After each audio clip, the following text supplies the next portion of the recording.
An asteroid or comet miles wide has slammed into these waters of the Chesapeake Bay region, reshaping the geography of the area. It's the largest known strike to hit the United States area. About 35 million years later, in 1632, an Englishman named Cecilus Calvert was issued a grant for nearby lands. Being strict Catholics, the Calverts were not welcome in the new colony in Virginia, and Newfoundland was just too cold. So they sailed up the wide Chesapeake Bay and named the land after the most prominent Catholic lady in England. Henrietta Maria was, at age 15, married to Charles I, a Protestant who was Prince of Wales. Charles became King of England in 1625, and that made her the Queen. She continued to represent the Catholic faith, and the land surrounding the bay became known as Mary Land.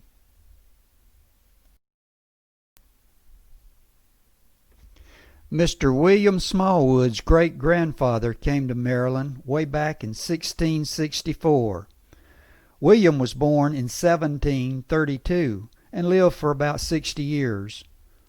His parents sent William and his brothers back to England to get a good education at Eton. He served as an officer in the Revolutionary War from the Battle of White Plains to Camden, South Carolina. Smallwood was elected as the 4th governor of Maryland in 1785 and served for 3 years. He never married. At one point, he owned 56 slaves and had an annual tobacco crop of 3,000 pounds.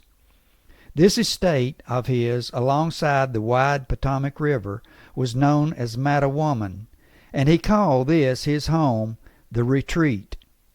It is now all a part of Smallwood State Park, along with trails, bird-watching opportunities, and great fishing along the wide Potomac, which is somewhat like a graveyard for grounded ships.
Myrtle Grove Wildlife Management Area, a good place for fishing, hunting, hiking, or just watching flowers.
The leaning signpost indicates the beginnings of Port Tobacco in an area between the Potomac and the Chesapeake Bay, where for centuries the Patapoco and the Piscataway Indians survived and lived and prospered. By the late 1700s, Port Tobacco became the second largest river port town in Maryland.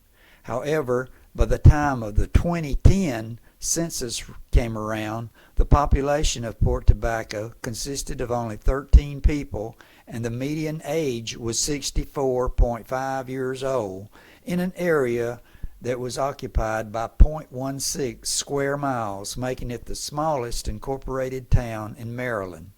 But what happened? Why did Port Tobacco not grow? Well, that was the result of all the farming in the area and the runoff, which resulted in the silting of the Port Tobacco River, and also the area was bypassed by the railroad. And because of all the silting, the ships could no longer come in to bring their wares and to transport the tobacco back to England.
Point Lookout Lighthouse was first lit in the year of 1830 to warn the approaching ships of this point of land between the Chesapeake Bay and the Potomac River. It is considered the most haunted lighthouse in America due to several instances of paranormal activity, just one of which is the ghost of Ann Davis, who was the wife of the first keeper of this lighthouse, and she would appear at the top of the stairway in a long blue skirt and a white blouse, whispering, "This is my house." She died in the lighthouse, and it seems she failed to move on.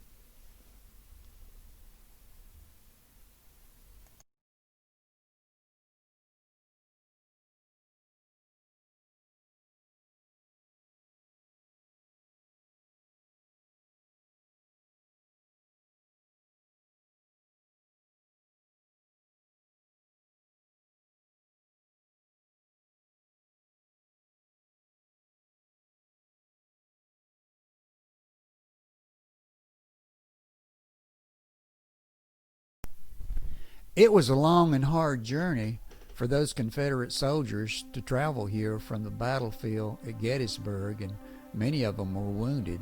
And once they reached here, it was almost impossible to escape because they were surrounded on three sides by water. Of course, the water did provide them with some fishing and some food from the waters that they could eat at times, but overall conditions were terrible here. For one thing, they were very overcrowded, and they didn't have the proper sanitation or the proper bedding, the proper sheltering from the elements. And of course, this brought about diseases, and there was just a lot of problems associated with that. Many of them died of smallpox. And some of the terrible conditions here has some bearing on some of the ghosts that appear in the nearby lighthouse area. Some people have claimed they've seen Civil War soldiers in tattered clothing rambling across the sandbars along the beach near the lighthouse.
From a land grant of 2,000 acres to James Bowles in 1699 to almost 7,000 acres in 1750, and now just under 100 acres, this Sotterly plantation has a storied history. When Bowles died, his widow married into the Platter family, and the Sotterly name came from honoring the Platters' ancestral home in England. George Platter III became the 6th governor of Maryland, although he died after only 3 months in office.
Here we see the only remaining slave cabin on the property from the 1830s.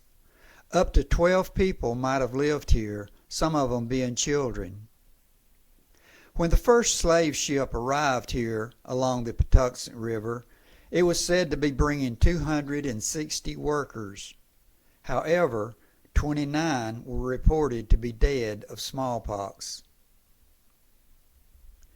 In 1738, 2 slaves here were accused of poisoning an overseer. They were tried and hanged for their crime.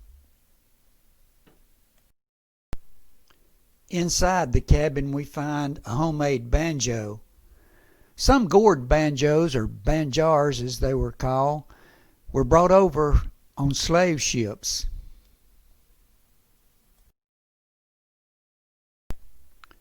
Traps were made and used to capture animals for food. They could be used on land or in the water.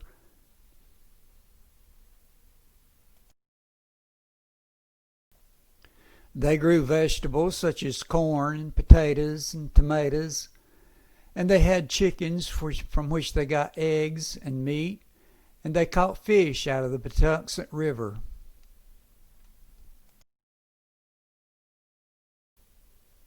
It could all be cooked in the fireplace, which of course provided warmth during the winter months.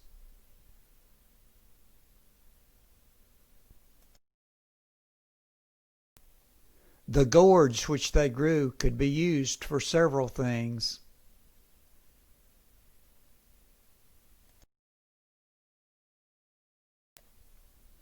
Their beds were simple platforms, which did not appear very comfortable.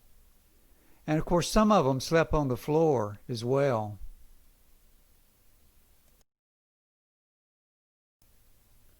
Usually the children would sleep upstairs.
It all started out as a good idea that was ahead of its time, an institute, a school to teach women math and science.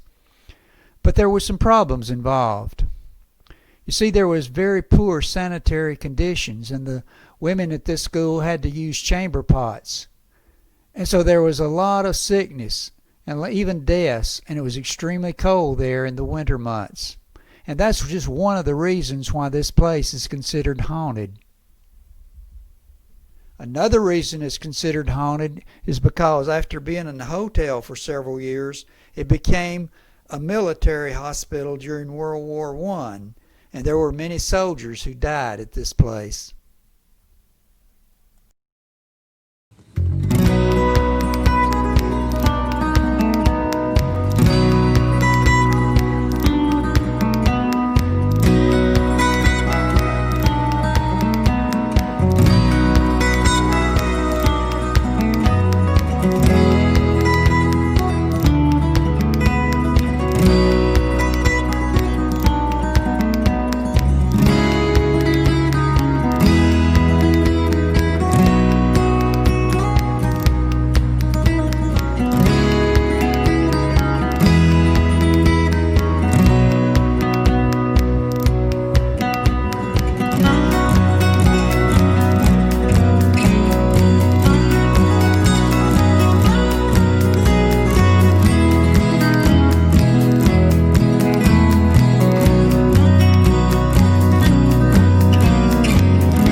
The Enchanted Forest originally opened in 1955, a month after Disneyland.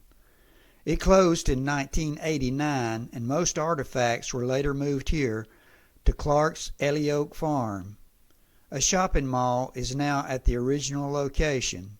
It's a fun place of memories for kids of all ages.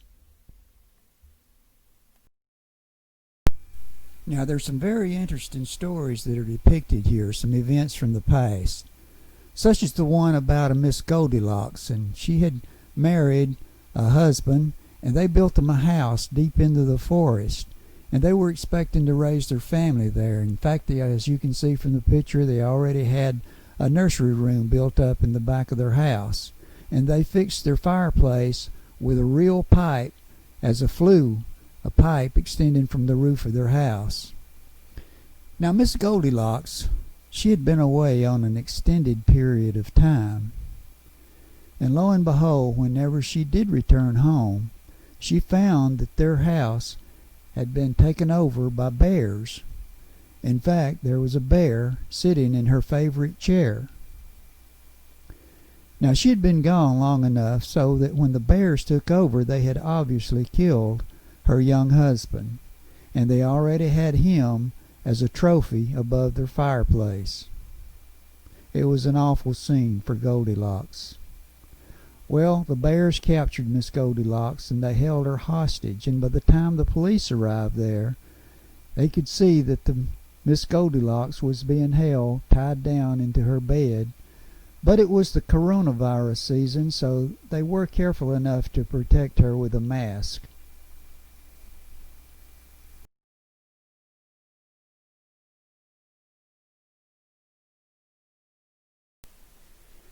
And then there's the sad story of a Mr. Dumpty. Apparently he was walking down the road one day and he grew tired and he came up on this wall. And he sat down on the top of this brick wall, but he fell off and the fall proved fatal.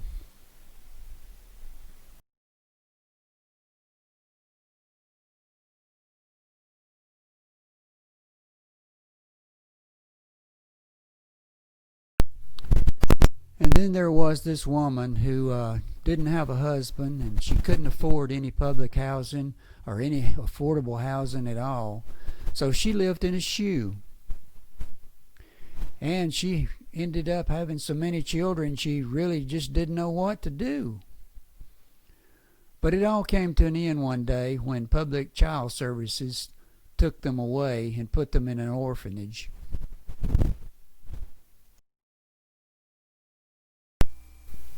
This all happened because at one point in time, some idiot decided to dig a well up on the very top of a hill, which was a very odd place to dig a well. But anyway, later on, Jack and his friend Jill decided they would go up on that hill to fetch themselves a pail of water. Now, it's not clear whether Jack slipped and fell or whether Jill pushed him, but in any case, Jack fell down and got all broken up and he spilled his water, and then Jill, she fell down afterward and she apparently was injured also.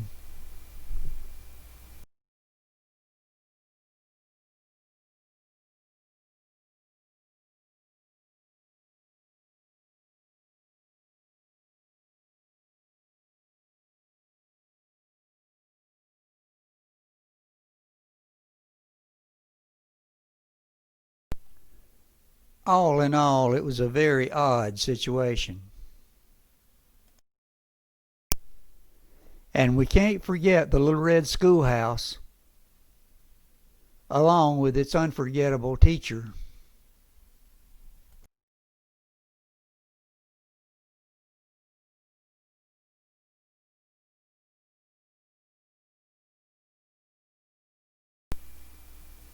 Now this crooked man, he built him a very crooked house.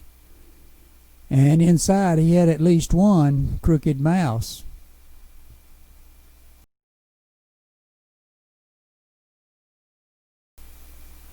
Poor Willie's still inside this well.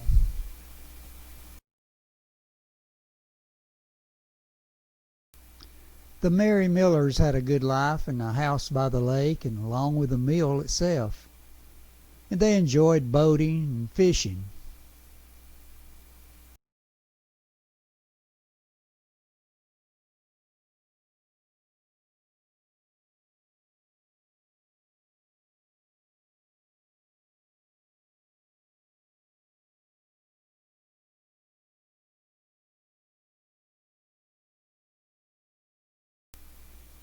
Sometimes their fishing just didn't turn out too well.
Three smart pigs built themselves a sturdy brick home, which they proudly decorated.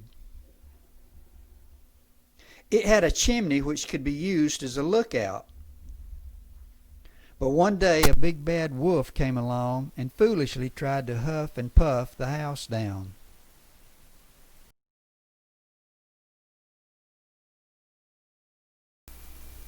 And a young lady named Cinderella caused a lot of weird problems by staying out too late at night.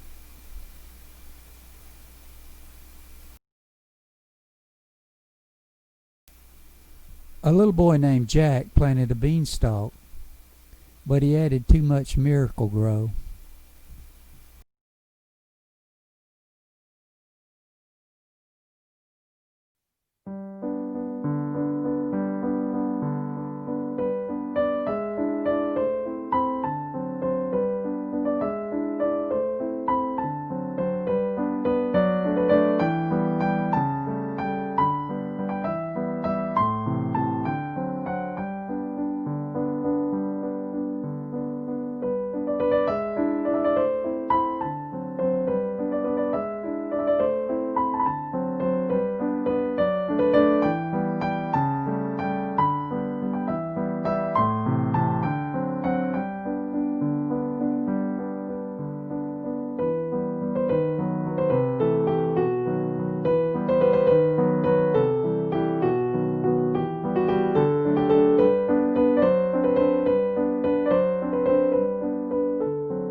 On July 9th of 1864, Confederates were on their way to destroy Washington when Union soldiers tried to stop their advancement here at Monocacy Junction along the B&O Railroad near Frederick.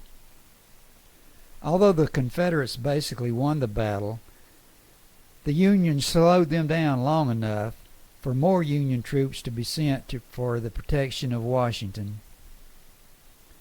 Therefore, this battle was sometimes called the battle that saved Washington. Part of the battle was fought here around the Best Farm. Of course, it's called the Best Farm because the owner's last name was Best. It's sadly ironic that before the Civil War occurred, back in the 1700s, there was a French family that owned several slaves, and the court records indicate that those slaves were badly mistreated.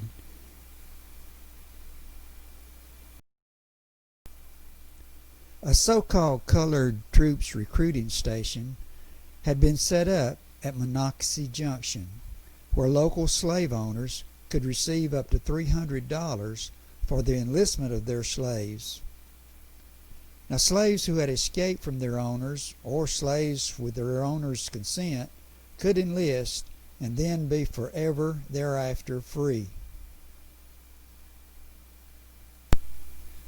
The Confederates set up their artillery here with the sharpshooters hiding in the barn. They fired upon the Union troops who were guarding a nearby bridge from being destroyed. And of course the Union troops fired back, and that set the barn on fire. Most of the crops were destroyed in this area since it was set up as a staging area for the Confederates.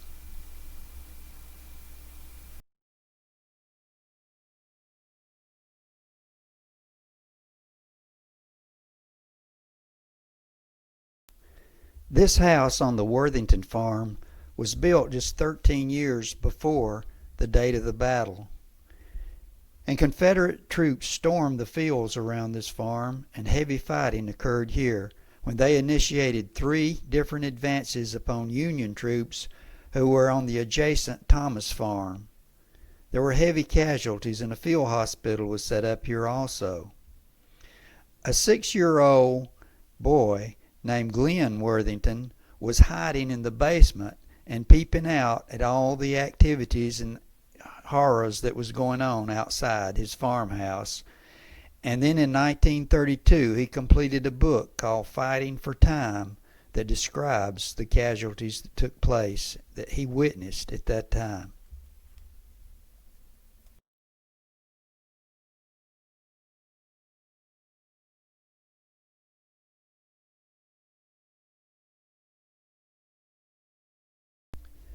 This historic brick mansion of the Thomas farm was the scene of some of the heaviest fighting, and Confederates caused severe damage to the structure and tore huge limbs from the surrounding trees while trying to dislodge Union sharpshooters.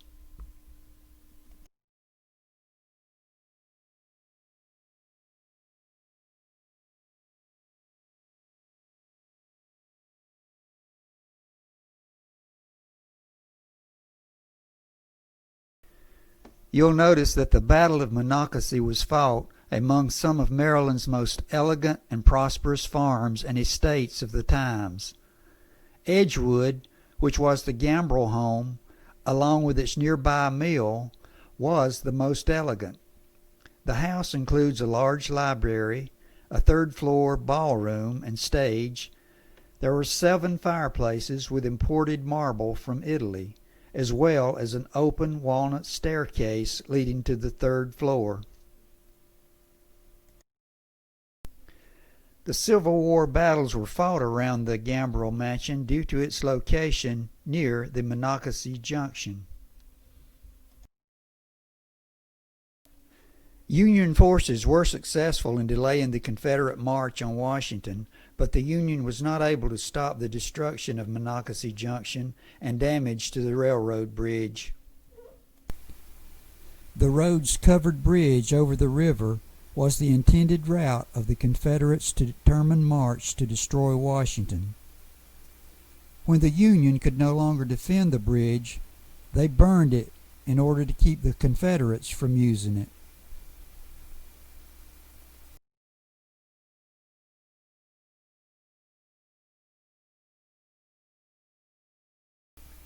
The Confederates attacked with great force Union soldiers whose only means of escape was across the remaining railroad bridge.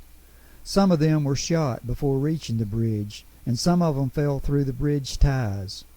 Others escaped, but it brought an end to the day-long battle, with the Confederates winning the battle but losing the war.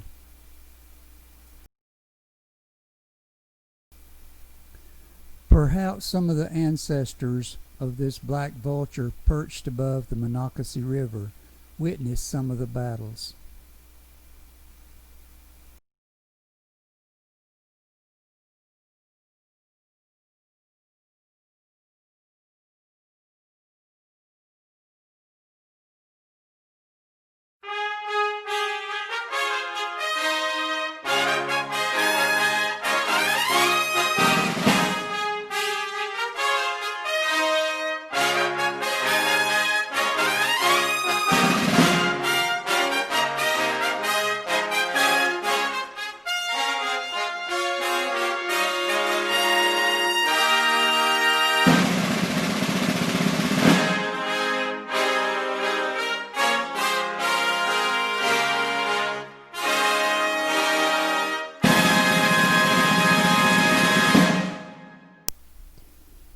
Just who was the first president of the United States? If you answered George Washington, some could argue successfully that you would be wrong, that it was this man, John Hanson, who was born to a wealthy plantation back in Port Tobacco. He moved to Frederick because he loved Frederick and to enhance his political career. John Hanson predated George Washington, and he was the first president of the United States in Congress assembled. He served 1 year. This cast-iron greyhound predates the Civil War. The dog was stolen by Confederate soldiers during the war because they intended to melt it down and make more bullets with it to be used in the battle. However, they never succeeded in doing so, and it was later recovered to sit on Dr. John Tyler's front porch, resting peacefully and bullet-free for over 155 years.